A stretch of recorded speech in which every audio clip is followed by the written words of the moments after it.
Well, it's the big elephant in the room, and Nancy Pelosi not only ignoring it, but insisting, guess what, it ain't even there. To change Social Security in order to balance the budget they aren't the same thing, in my view. That isn't what we should be doing.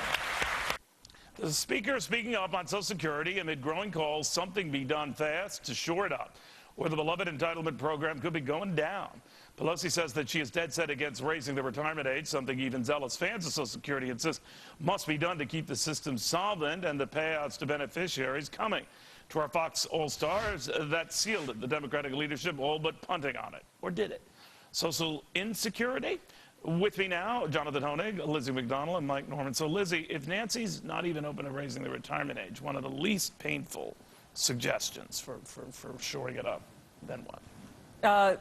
Then Social Security, I don't know how they're going to fund it, because already, what I like about this is, as you noted, they're getting religion about the deficit, while China is preaching to them about, hey, we're not going to continue to fund your borrowing. In fact, Chinese buying of treasuries has come down, and that's why they took over Fannie Mae and Freddie Mac, because China stopped buying Fannie Mae and Freddie Mac debt, and that panicked Henry Paulson. But getting back to Social Security, the former Treasury Secretary. That's right. They're getting back to Social Security. I mean, there are ways to fix it.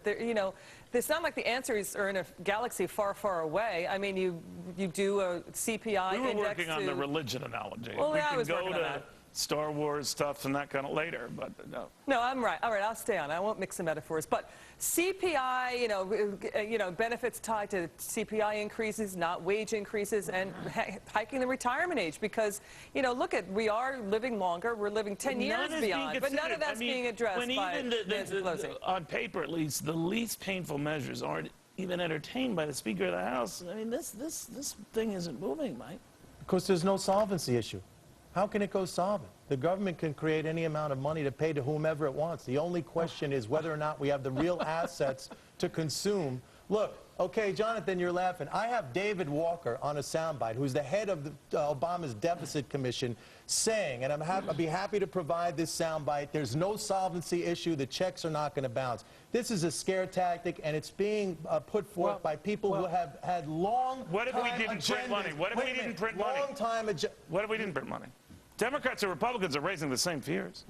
You have capital that's not being used, human capital. The money has to be spent out there into the economy. If you didn't print the money, wait a second, what you're going to have are millions and millions of seniors who are poor and without medical care. Is that better? I mean, do we get ourselves out of it? So you win on the deficit, yeah, maybe you bring it down, but you have a lot of poor people who have no medical care. Jonathan. That's not a win. But Mike, I think that's just your point, is that the safety net that I know you champion, I know the Speaker of the House champions, really isn't that safe, because at the end of the day, you don't own a thing. Social Security is not a savings plan. Listen, it's a the safety net, Jonathan, the safety net has kept millions of people above the poverty level and with some level of standard of living for a long, long time, over 70 But let's wait a minute. I'm not here to debate the merits, guys. Don't go far afield there. I'm not here to debate the merits of Social Security.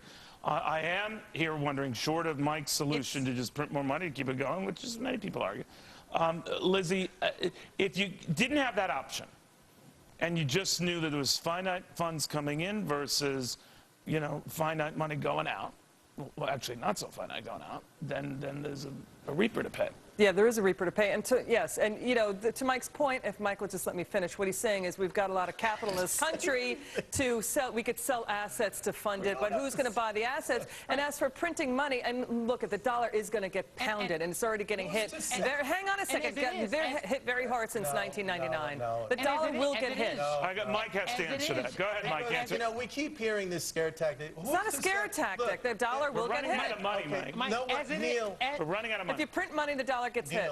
Neil, yes, the way out of this, you want to know the way out of this, is to grow your way out of it. That's how we grew out of the deficits after World War II. But the way we're going out of it now, Mike, we've always grown out of deficits, and how you don't we're doing cut it is back and grow. It's just a very simple We're going to grow our way out of a Social Security problem. As it is two-thirds of federal outlays. Yeah. I was going to say, two-thirds of federal outlays already go to entitlements. How much more can the economy really take? Indeed.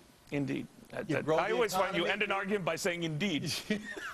People are thinking indeed. All right. Indeed. Take a look at this. Tony toss to Bob, goes the job. BP CEO Tony Hayward just about out, Robert Dudley just about in. It doesn't hurt that Bob is an American and from Mississippi, or that the White House never seemed to really like Tony, seems to like Bob, apparently wrote off on Bob. But you see, that's what really worries John, as in Jonathan Honig, who says this is a switcheroo in the executive chairs at BP, driven largely by the White House. Jonathan, what do you make of that, that the White House, I guess, pre-approved this? Well, it's unfortunate, Neil, that the White House has played so much of a role in BP's corporate structure here, and there's no doubt that they'll likely treat an American, who's now he'll be the first American to head BP, perhaps a little bit nicer than they treated Tony Hayward. Unfortunately now, too, the company is probably better served by someone who's more media savvy than an engineer like Tony Hayward, because they're going to be dealing with government regulators and lawsuits for quite some time. You don't have to be all that much more media savvy than Tony, right? I mean, it's really a low bar. Yeah, I mean, right? yeah, he was didn't perform very well before Congress. He was stonewalling.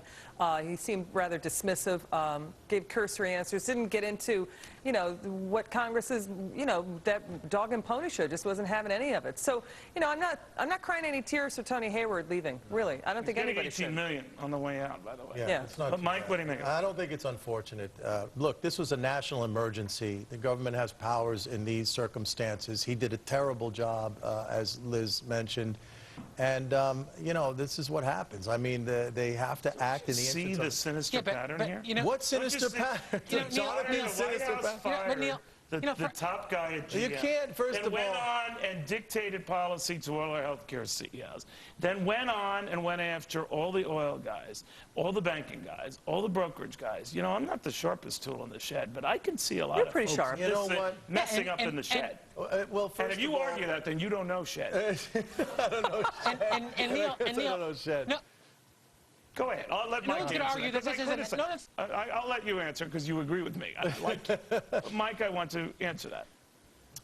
Look, at the end of the day, the government exists for the public purpose, what is in the interest of the nation, you know, for the welfare and general just welfare. taking over No, companies it's and not. willy-nilly But look, do dictating you policy. think that just to adopt a laissez-faire attitude and let them do whatever they want as There's a this difference ocean, between laissez-faire this and entire just fair ocean, and fair. this And this is- entire ocean is getting destroyed. This is a national emergency. and from by day the way, one- they took a and long from day time one- to step up to do anything. Okay, go ahead, But Johnny. no, it's actually untrue, Neil. From day one, the company has been completely committed. They set up the camera. They testified, They as Liz set up pointed a out. camera. They put up the $20 billion.